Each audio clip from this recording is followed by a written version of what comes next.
Hey, welcome to Canada. Welcome back. Welcome. Nilamig sila.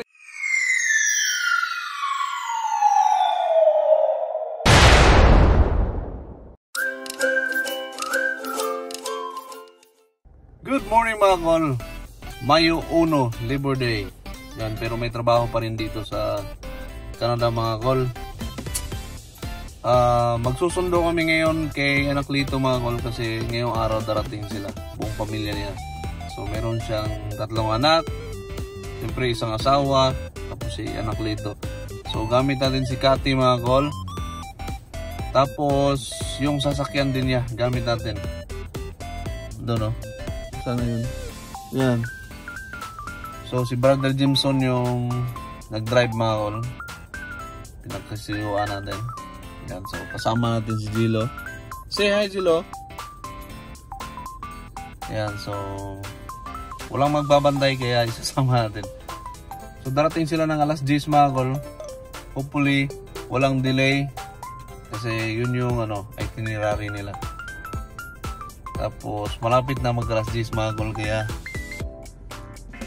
let's go. So yan mga kol, dito na kami sa airport. Kaso medyo delayed pala si Anaklito.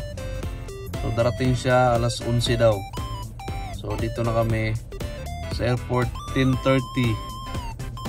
Yan, so hintay-hintay lang tayo mga kol. Tapos yan, sunduin natin.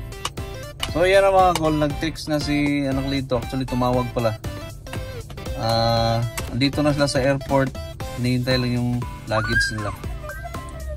So maya maya andito na yun sila, buong pamilya. Hintayin na lang natin ng konti. Yan, sa wakas andito na sila mga kol. Yan, so salubungin natin.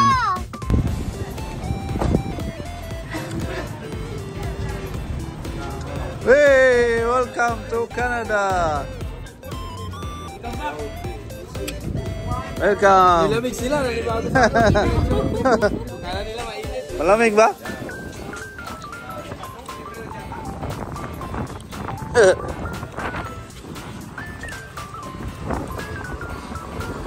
Ito na yung iba.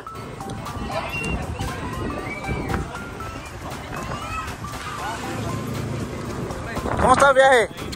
Lamig ulit. Ha? 47 degrees sa Pinas. Dito, lamig. Grabe doon. Pinubunga kami. Sabi ko, hinunga ako sa balik. Mga bata oh. Anong plano? Pasok na hoy, malamig. Ano? Ikaw na mag-drive?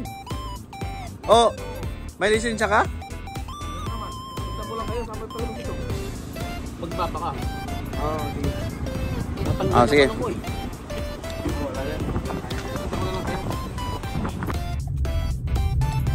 So yan mga kol, pauwi na kami. Papunta kami sa bahay ni Anaklito. Ito yung driver natin, gwapo-gwapo. Sana all. Yan, may bagong CRV yan mga kol. Hey! Look that one. Okay. Yan mga kol, dahil nagutom kami, dumaan muna kami sa PFK mga kol para magtanghalian kasi alas 12 na rin ng tanghali.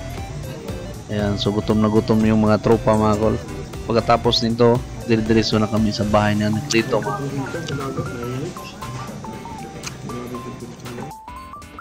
Hey! Ayan. Kaya mga kol, dito na kami sa bahay ni Anaklito. Successful. Thank you Lord.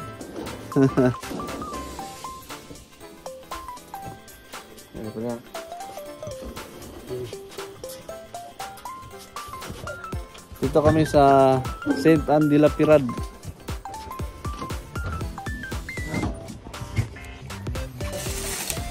Pasalubong ba yan?